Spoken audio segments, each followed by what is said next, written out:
It's going to happen. This is not like an if, it's a when. The other thing too is there is a possibility that there could be someone in the business related to the business or involved in the business but not related, because you got different scenarios of who the relationships are, that there could be greed. And when there is greed, surely there is going to be adversity that is raised because the conversations didn't happen, then the planning didn't happen, and then the legal conditions of how everything is to happen didn't happen.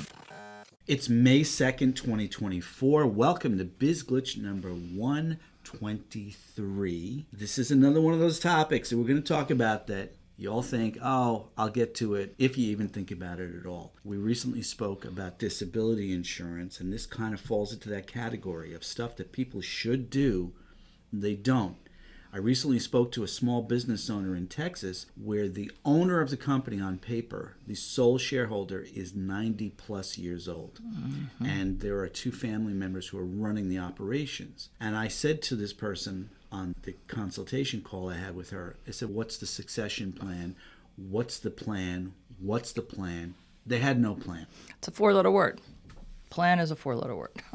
The consequences, if ignored, could be worse than the thinking of the fear you have about broaching this conversation. That's what I think. Yes, 120 was about disability insurance. An estate plan isn't just for a family. It can also be for a business. And especially in a family business, it's a double whammy of responsibility to plan. And like Trevor said, succession planning. And there are a lot of different elements, which is why Glitch 120 went into disability. We try to kind of stagger these so it's not too overwhelming with all the concepts, especially the heavy, dense concepts of death and disability and so on. But it is important to at least start the conversation. The first step is the conversation, because the thing that I have found in my experience for a few decades is that a lot of people don't want to talk about it.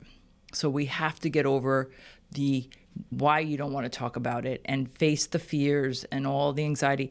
I personally don't understand, and I'm thinking there's a shift of a generation of this. These are things we don't talk about because they could be superstitious or you don't want to jinx anything. Let's face it, people don't like to talk about death. And that's what this is. This is a conversation about death. The business owner that has a father in their 90s, quite frankly, that is a celebration of life when you can get into your 90s. And I don't think there is anything morbid to think of, even if you're vulnerable enough to say, I don't know how to share my feelings about this, I don't know what to do. That's still a start of a conversation. You're onto something here. I love the celebration of life idea. How about adding another phrase to that? Because this is a difficult conversation to initiate. This is a celebration of life, and it's a celebration of the business. It's called legacy. That was built by this person or persons. Correct. And that's the thing to celebrate, is the legacy. Because if you do not have the conversation, if you don't have the courage to have the conversation, then there potentially could be no business and no legacy, and all the work that was done by the person that is no longer with us, it's been destroyed by what? A fear of feelings? That's just rubbish. And then what happens after the fact is confusion. There are legal issues that come up. And then if the company manages to survive that transition, there's stumbling. And of course, stumbling in business causes hurt in one painful area: revenue. That's right. These are biz glitches, mistakes that we have seen or we have done or we have made or we've seen other people make. This issue about a greedy family member, we personally, professionally have experienced this in the nastiest, most disgusting and disgraceful form. Yeah.